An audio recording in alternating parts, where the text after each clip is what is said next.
മക്കളെ ആരെങ്കിലും ഇങ്ങനെ നെയ്പ്പത്തിൽ വെക്കണം. ഞാൻ അങ്ങനെ നെയ്പ്പത്തിൽ അതൊന്നാണ് പാളി. അപ്പം നമ്മൾ വീട്ടമ്മമാരെ അങ്ങനെ ആയാലും ചെറിയ പൊടിക്കൈകളൊക്കെ നോക്കിയിട്ട് പല രീതിയിലൊക്കെ ആക്കിയിട്ടുണ്ടാവും എല്ലാതും.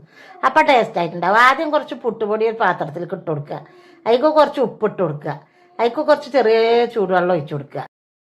ഒരു മിക്സിയുടെ ചെറിയ ജാറെടുത്തിട്ട് അതിലേക്ക് കുറച്ച് തേങ്ങ ഇട്ട് കൊടുക്കുക. എന്നിട്ട് പിന്നെ അതിലേക്ക് കുറച്ച് ചെറിയ ഉള്ളി തൊലിച്ചതാണ് ഇട്ട് കൊടുക്കുക.